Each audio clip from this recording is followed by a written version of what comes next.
નમસ્કાર મિત્રો, અમારી યુટ્યુબ ચેનલમાં આપનું હાર્દિક સ્વાગત છે। તો મિત્રો, આપણે વાત કરીશું મહાકાળી માએ અંગ્રેજ અધિકારીને પરચો કેવી રીતે આપ્યો એના વિશે આપણે ભદ્રકાળી મહાકાળી માની આપણે વાત કરીશું।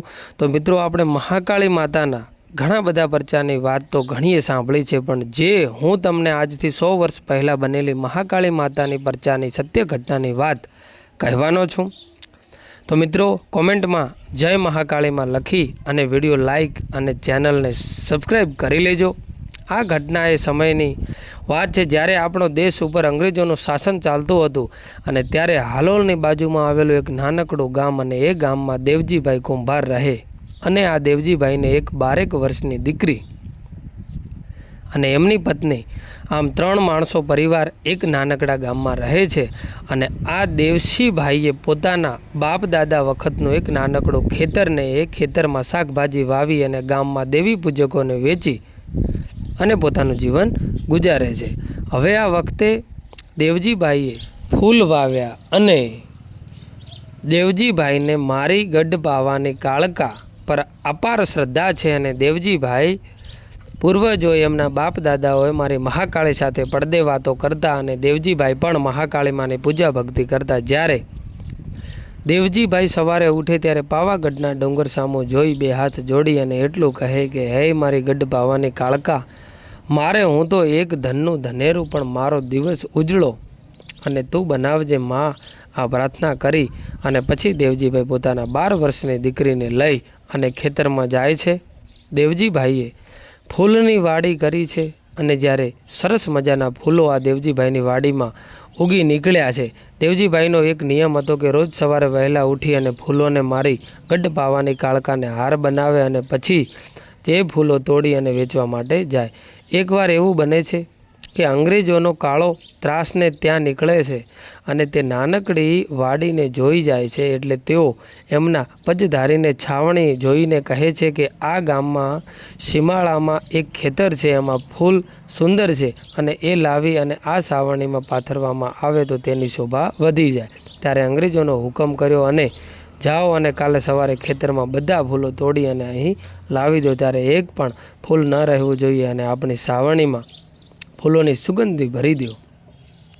અને આમ જ્યારે અંગ્રેજ ફોજદારનો હુકમ છૂટ્યો અને 5 ઘોડાઓ લઈ અને બ્રિટિશ સૈનિકો પહોંચ્યા દેવજીભાઈના ખેતરમાં અને ત્યાં જઈ અને જુએ છે તો 12 વર્ષની નાની દીકરી ખેતરમાં ઊભી ફૂલો વીણે છે। ત્યારે તે અંગ્રેજ અધિકારી કહે છે કે હે દીકરી, તું કોણ છે? આ ખેતરમાં તું શું કરી રહી છે? ત્યારે દીકરી કહે છે કે હું મારા ભગવતી મહાકાળીને ફૂલોનો હાર બનાવવા માટે ફૂલો વીણી રહી છું, આ ખેતર મારું જ છે। અને ત્યારે અંગ્રેજ અધિકારી કહે છે કે ખેતર ભલે તારા બાપનું હોય, પણ આજે અમારા ફરદારનો હુકમ છે, આજે આખી વાડીના ફૂલો અમે લઈ જવાના છીએ અને આ તારા હાથમાં વીણેલા ફૂલો તે પણ અમને નહીં આપે તો દીકરી કહે છે કે હું તમને મારા હાથમાં વીણેલા ફૂલ નહીં આપું। માલિક, અમારા ઘર માતા મહાકાળી માતાનો મઢ છે અને તેને ચડાવવા આ ફૂલ મેં લીધા છે। ત્યારે પહેલાં અધિકારી કહે છે કે આવી માતાઓ તો કાંઈ ન જોઈ હોય, આમ કહી અને દીકરીને ધમકાવી મૂકે છે। અને ત્યારે રડતી રડતી દીકરી પોતાની ઘરે આવે છે, એના બાપુને વાત કરે છે કે બાપુ, હું માતા મહાકાળી માટે આપણા ખેતરમાં ફૂલો વીણવા ગઈ હતી, ત્યાં અંગ્રેજ સિપાહીઓ આવ્યા અને આપણી વાડીના બધા ફૂલો લઈ ગયા અને માતાજીના હારના ફૂલ મેં વીણ્યા હતા તે પણ લઈ લીધા। દેવજીભાઈ આ વાત સાંભળી અને ખૂબ જ દુઃખી થયા, પણ પોતાની દીકરીને રડું લાવવા માટે અને બેટા તું ફૂલ ભલે લઈ ગયા, પણ કાલે વાડીમાં બીજા ફૂલ ખીલશે, આમ કહી દીકરીને શાંત પાડે છે। અને આમ કરતાં કરતાં દિવસો પૂરા થઈ જાય છે અને બીજા દિવસે ઉગ્યો દેવજીભાઈ અને દીકરી બંને વીણવા ફૂલ ગયા માટે વાડીમાં જાય છે અને આમ બંને બાપ દીકરી ફૂલ વીણે છે। ત્યારે આજે બીજા દિવસે પણ અંગ્રેજ સિપાહીઓ આવે છે અને આજે પણ તેઓ બધા ફૂલ વીણવા માંગે છે।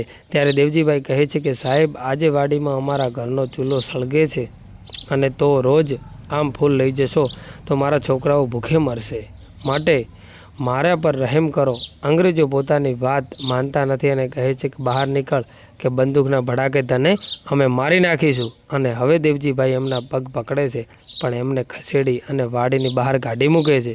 અને ત્યારે આ દીકરી એના બાપુનું આવું અપમાન જોઈ ન શકી અને પછી બાપને લઈને ઘેર આવી અને મારી ગઢ પાવાની કાળકાના ધૂળના ધુમાળે જઈ અને કહે છે કે મારી બાપ દાદાની પૂજેલી મારી કાળકા માડી, તું એવું સાંભળ્યું છે કે બાપ દાદાની સાથે પડદે તું વાત કરતી હતી અને એમની સાથે રહેતા તો મહાકાળી માં આજે વિદેશીઓ અમારા દેશમાં આવી અને અમારો રોટલો પડાવી લે છે, તો માડી આવા દુઃખની ઘડીએ તું ક્યાં ચાલી ગઈ? એવું આ દીકરી કહે છે અને થાય અને કાલ ઉઠે અને તારા ગઢ પાવાના ઉપરથી મને ખસેડી નીચે ઉતારી દેવામાં આવે. આમ 12 વર્ષની દેવજીભાઈની દીકરી મારી ગઢ પાવાની કાળકા સામે કટાક્ષ ભર્યા શબ્દોમાં પ્રહાર કરે છે. ત્યારે એ દિવસ રાત પડી અને રાતના 12 વાગ્યાના સમય બન્યો છે. મારી ગઢ પાવાની કાળકા પાવાગઢના ડુંગરેથી નીચે ઉતરી અને દીકરીના સપનામાં આવીને કહે છે કે બેટા, હું તારા બાપ દાદાની પુણ્યની માતા મહાકાળી આવી. બાપ, એવા તારા બાપનું અપમાન કર્યું છે અને વાત મને ખૂબ જ દુઃખ થયું છે. મારે મારી વાડીનો પગ પણ જોઈએ. અને સાંભળે દીકરી, કાલ સવારનો સૂરજ ઉગે એટલે કાલે પણ ત્યાં જ આવજે અને હું તને કહું છું એમને લલકારજે અને કહે છે કે તમારામાંથી જેને પણ હિંમત હોય એ વાડીમાં પગ મૂકે. અને જો દીકરી તારી વાડીમાં એકયનો પગ મૂકવા દઉં તો મારું નામ ગઢ પાવાની કાળકા મટી જાય.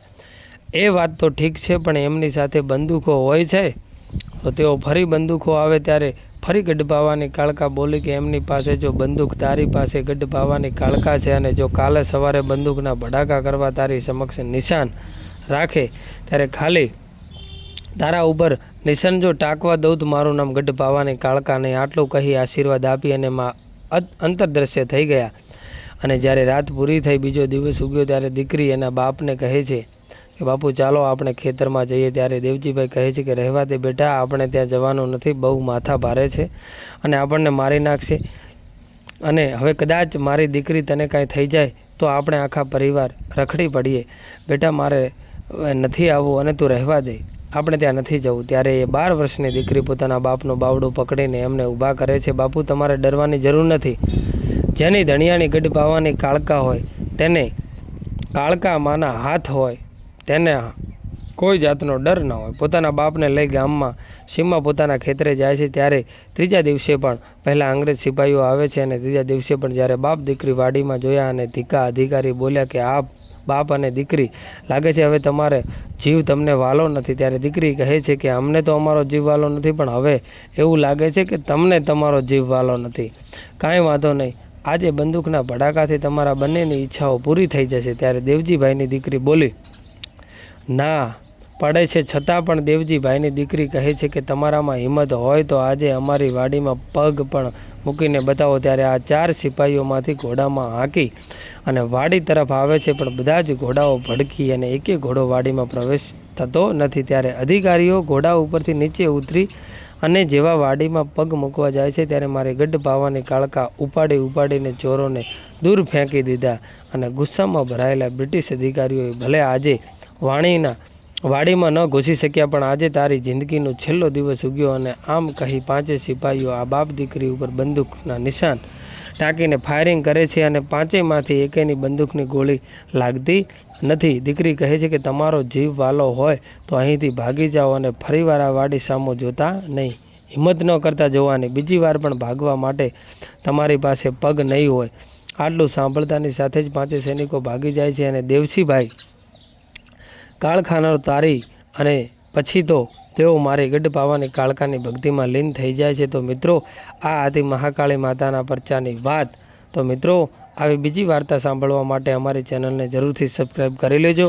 અને મિત્રો, આવી અવનવી માતાજીની અમે વાતો લઈ અને આવતા હોઈએ છીએ તમારી સમક્ષ. તો મિત્રો, તમને ગમતી હોય તો જરૂરથી ચેનલને સબસ્ક્રાઈબ કરી લેજો. જય મહાકાળી માં, જય ગઢ પાવાની માં, જય મહાકાળી માં.